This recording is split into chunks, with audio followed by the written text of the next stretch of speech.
ሙዚቃ የተቆርጦብኝ ነበር። መልካም ልደት መልካም ልደት የኔ ልደቴ ነው ነበረ ትላንትና ነበረ።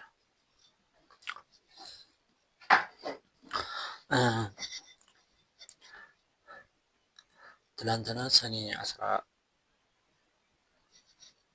መናገር ግን አለብኝ።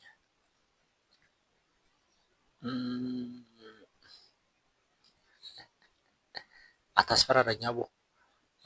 ትላንትና ሰኔ 13 2018 ዓ.ም 26 ዓመት ነው።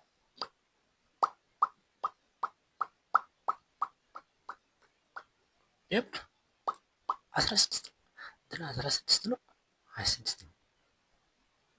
26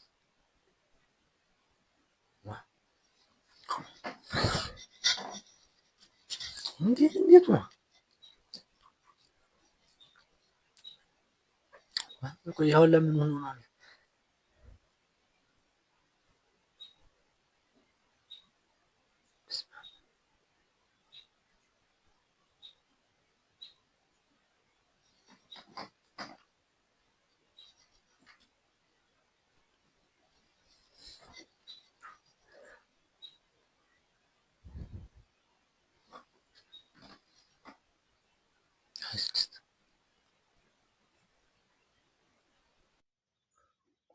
በ1992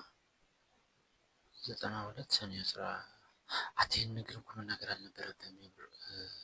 ከባድ ነው። ለምንድን ነው ከባድ የሆነብህ?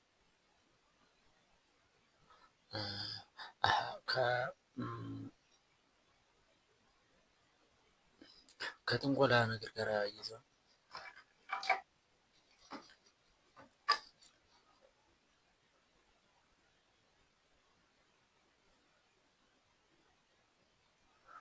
ዓለም ሁሉ እኔ የተወለዱበትን ቀን ቢያውቅ ምን ይሆናል?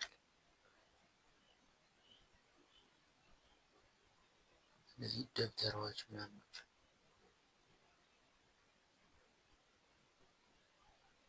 ምን ያደርጉሃል? አወጥፈን ነው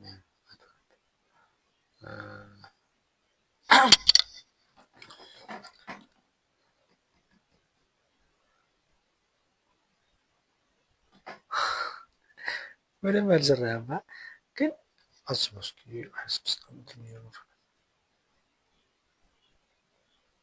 ኑራ እስኪ አሁን ምን ነው 26 ነው ወይስ አይደለም? 26 እኮ ተጠናቀቀ ትላንትና ጀምሮ ትላንትና ሰኔ 13 ጀምሮ አሁን 27 ነው። 26 ከሁለት ቀን ነው ዛሬ። በእኔ አቆጣጠር በእኔ የዘመን አቆጣጠር መሰረት ትላንትና መስከረም 1 ነበረ። ዛሬ መስከረም 2 ነው።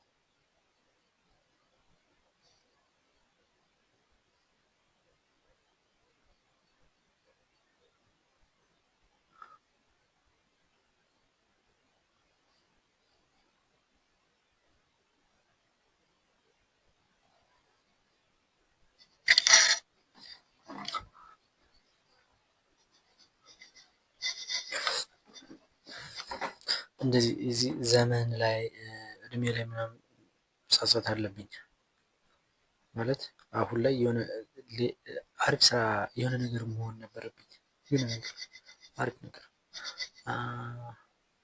የሆነ ነገርም ስራ መገኘት የሆነ ስራ ላይ መገኘት ነበረብኝ። የሆነ ነገር አድርጌ የሆነ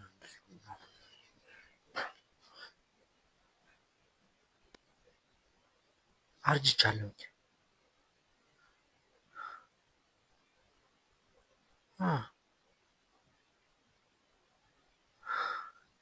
እኔ ግን ማለት ብዙ ጊዜ ስለ ሞት ነበር ማስበው እንጂ ስለ መርጀት አስቤ አላውቅም። ትገዛለህ ማርጀት ግን በጣም የሚያናድድህ ለምን ታረጃለህ? እኔ እገላለሁ። ምን ማለት ነው? ይሄን ተት ነው የምጠው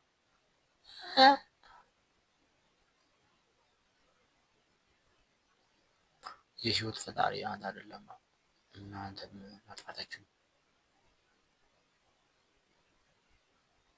ወይ እሱን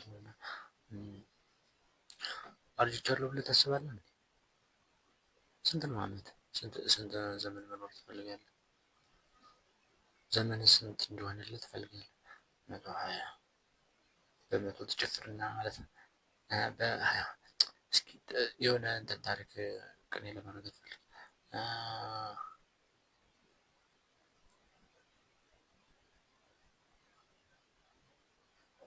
እንትኑን መቶ ይሄ ቀኑ መታወቁን ችግር የለውም።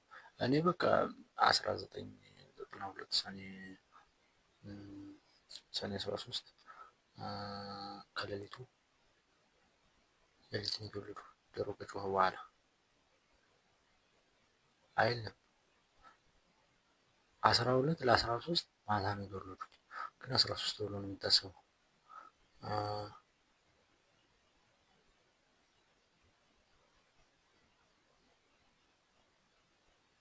በዚህ መሰረት የክርስትና ስምህን ያውቁታል። አለቀልህ። ኧረ በእናትህ ኧረ በእናትህ ውሸታም እንደሆነ አውቃለሁ።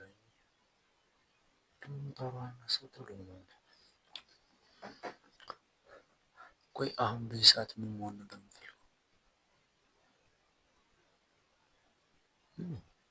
ንገረኝ። ዶክተር፣ ሊቀመንበር፣ ጠቅላይ ሚኒስትር ወይ ፕሮግራም አካል ሌላ ምን መሆን ትፈልጋለህ?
ኒር ነው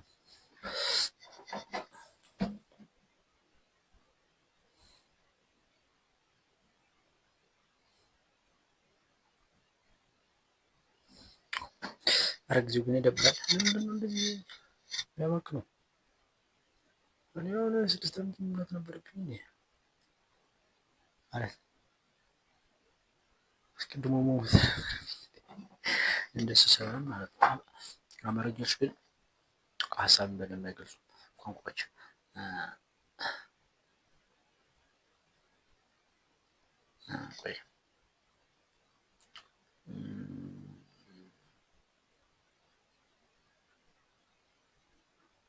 ቆይ ስለ ዘመን ምን አይነት እይታ ነው ያለው? ቆይ ምን ማድረግ አሁን እኔ አንተ አሁን እንደዚህ ታስባለህ? የሆነ ልታድን የመጣ ኢትዮጵያን ካለባት ድህነት ልታነሳት እንትናን ካለበት የድንቁርናና የድህነት ኑሮ ነፃ ልታወጣው ነው የመጣ። ቤተክርስቲያንን ልጠብቃት ትፈልጋለህ? አገሪቱ ካለባት ዕዳ ነፃ ልታወጣት ከኋላ ቀር አስተሳሰብ ምን ልታደርግ? የሰው ልጅን ከተቃጣበት አስከፊና አደገኛ ነገር ነፃ ለማውጣት ሰይጣንን ለመቃወም ለመስረቅ ትፈልጋለህ? አሁን አንተ ቆይ ይሄ የተባለውን አሁን ላይ ቢያንስ የሆነ ስራ መስራት አለብህ፣ እንደዚህ መሆን ነበረብህ፣ እንደዚህ መሆን ነበረብህ። ይሄ ሸምድደው ከሌላ ነው የመጣው። ግን ቆይ አንተ ምን ታስባለህ? አሁን ምን መሆን ትፈልጋለህ?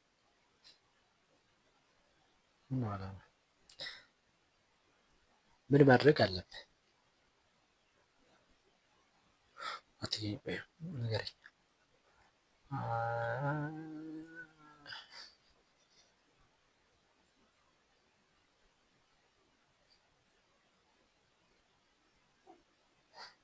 ሀብታም መሆን ወላጆችን ጥራ ምናምን ብዙ ልጆችን ወልድና አሪፍ አሪፍ ትምህርት ቤት እያስገባ ማስተማር ምናምን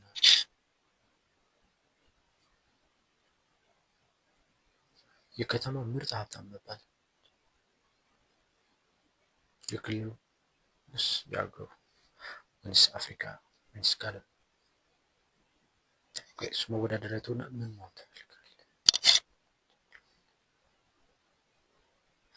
እሱ እንደሆነ እግዚአብሔር ከአንተ ምን ይፈልጋል?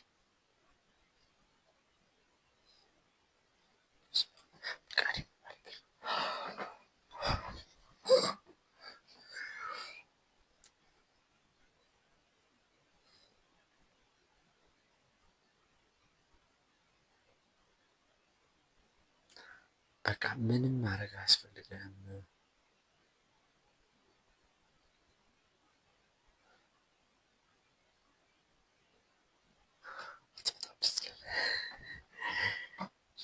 ተመልከት፣ ምንም ማድረግ እኮ አይጠብቅም።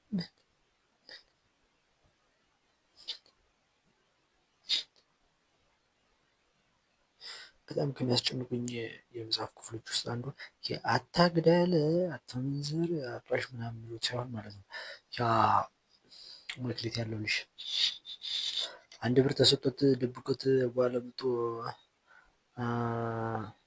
ጥርስ ከማፋጨት ምናምን የከተተው እንትን ምን ነበር? ይሄ ምሳሌ መንግስተ ሰማያት ብሎ የሰጠችን ሰው ትመስላለች። ለአንደኛው 10 ብር፣ ለአንደኛው 5 ብር፣ ለአንደኛው 1 ብር ሰጠው። አንደኛውም ባለ 10 ብር አትርፎ 20 ብር አድርጎ አመጣው። ባለ 5ቱም አትርፎ 10 ብር አድርጎ አመጣው። ባለ 1 ብር ግን ደብቆት ነበር እና እግዚአብሔር ተቆጣው። ከዚያም የእሱ ተነስቶ 20 ብር ላለው ተጨመረለት፣ ያለው ይጨመርለታል፣ የሌለው ይሄኛው በጣም ያስፈራል። ቆይ ጭንቅ ማለት ነው። እኔ አዋቂ እንደሆነ እንትን ማለት እውቀት እንዳለኝ እና ችሎታው እንዳለኝ ምናምን ያስባል እና እሱ ካልተጠቀመበት እግዚአብሔር ይበድልሃል። እንትን እግዚአብሔርን በድልሃል፣ ገሃነም ይከትሃል ያስባል።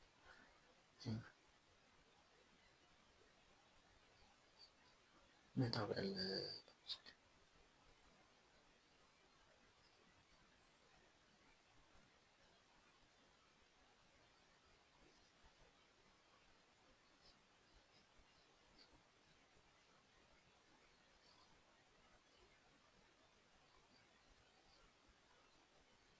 ሰው እየሰማኝ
ምን ላይ ነው ያቆም ነው?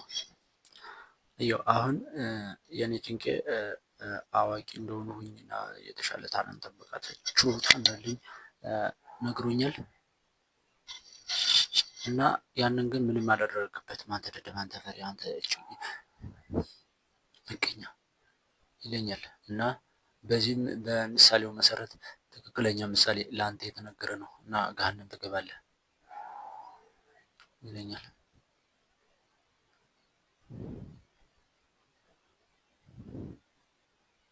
አሁን ግን ምንም ማድረግ አልፈልግም። ቆይ አሁን እኔ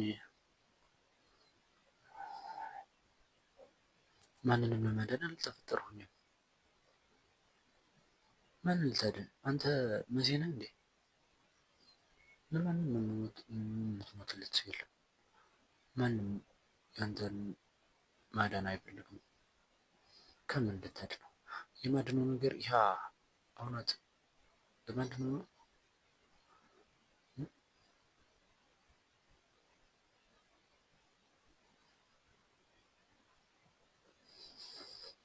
ማንንም አታድንም። ማንንም ለማዳን ደግሞ አልመጣህም። እስኪ እረፍ በል። ምን መስራት የለብህ።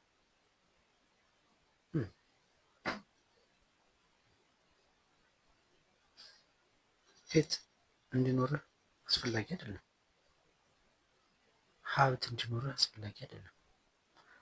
ምንም ማወቅ አይጠበቅብህ። ምንም መስራት ቶ የተሸመደደ ነገር አትንገረኝ። ቶ ምንም አያስፈልግም። እስኪ ተንፍስ ተንፍስ፣ እስኪ አቦ ተንፍስ። ባብቻው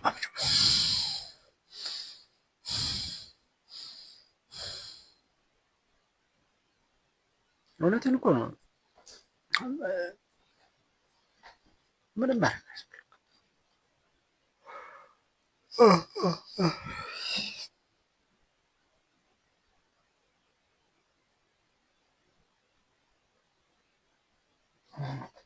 ቆይ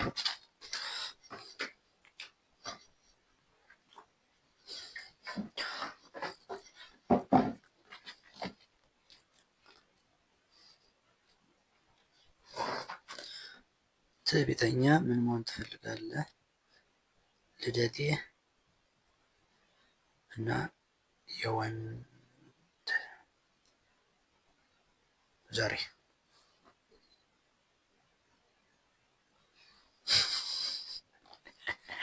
እሺ፣ ትዕቢተኝነት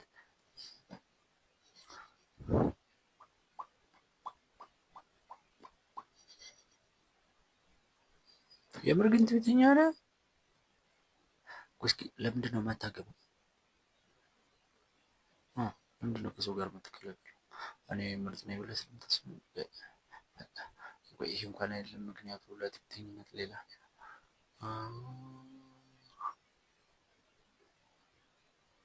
ግን ተራ ሁኜ መኖርን አልፈልግም። ልክ የተለመደ ሰው አሁን እንዲሁም በቃ የሆነ ነገር ነው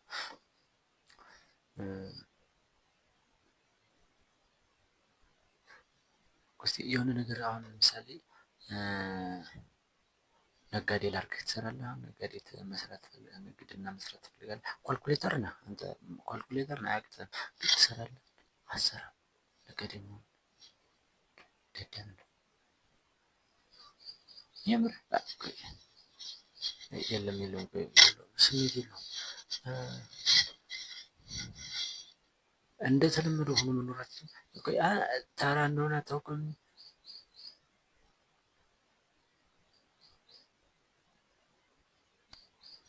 አልተገለጸልኝም፣ ግን የሆነ የተደበቀ ነገር አለ።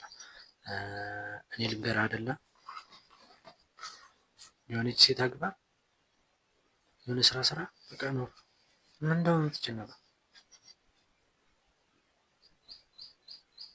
መጨነቅ ሳይሆን ቆይ ራስህን እንዴት ቆይ ምን አድርገህ አስበህ ነው የሆነ ልዩ ነኝ ብለህ ታስባለህ?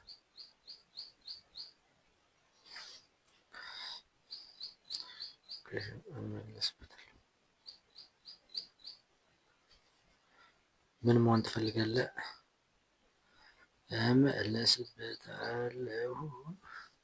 ልደቴ ስለ ልደቴ አወራኛ። አሁን 26 ዓመቴ ነው። ሲጀመር ማለት ነው። ቆይ እንደዚህ አስብ። የመሬት ስበት አለ መሬት ትዘራለች እና በመሬት ዙሪያ አካባቢ ወቅቶች ይለዋወጣሉ እና ጊዜ የሚባል ነገር የለም። አንተ ነው የፈጠረው። ዝም ብለህ እየቆጠረ እኮ ነው እንጂ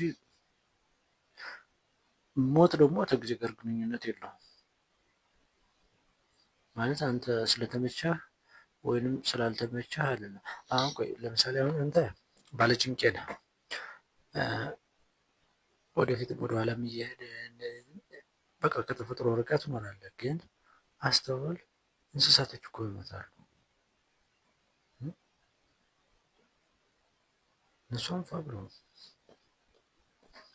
ዘና ብለዋል፣ ግን ምንም ትምህርት የለም፣ ግን ይሞታሉ። እና ሞት ከጭንቄው ጋር ግንኙነት የለው። ከደበራት እኮ ነፍሴ ከደበራት እኮ ዝም ብላ ወጣ ልትል ትችላለች።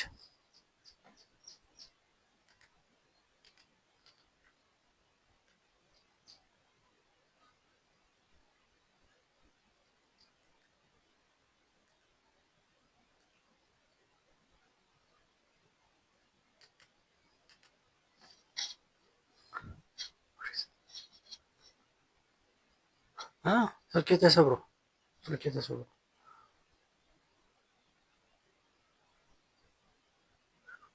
ሄሎ፣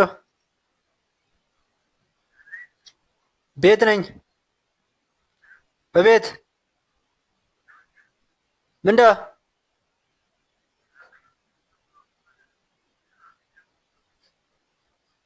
እሺ ቆይ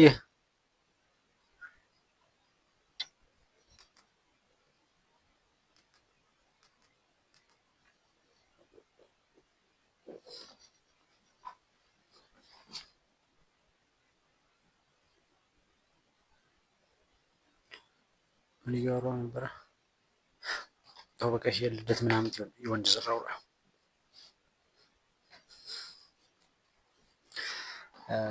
እንትን ነበረ አውቄያለሁ። የወንድ ዘሬ በየጊዜው ነው የሚመረጠው እና ብዙ የተሳሳቱ እውቀቶች ነበሩኝ እኔ ጋር።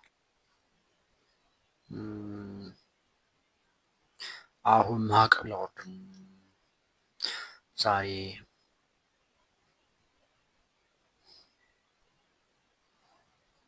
ሴጋ፣ ዝንየት፣ ወሲብ፣ ቦርን ሙቪ እና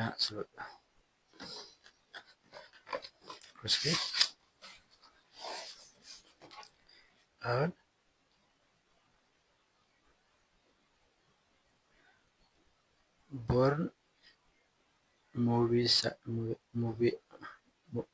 ቦርን ቪዲዮ አለ። ከዚያ ማሰብ አለ፣ ማሰብ መመኘት፣ ከዚያ ሴጋ አለ። ሴጋን በደንብ ጻፈው እንጂ ሴጋ፣ ከዚያ ዝንየት፣ ከዚያ ወሲብ።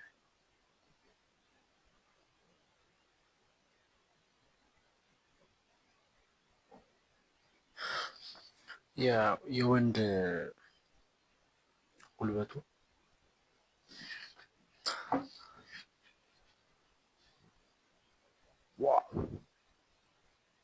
እንትን ምንድን ነበረ ገዳዮቹ?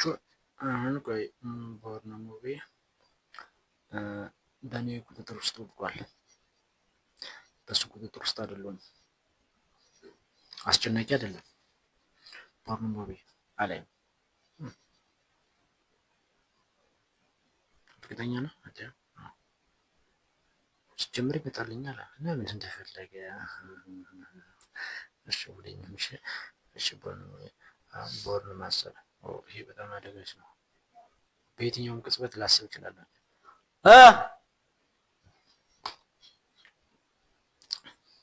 ዝጋው ነው መጣሁ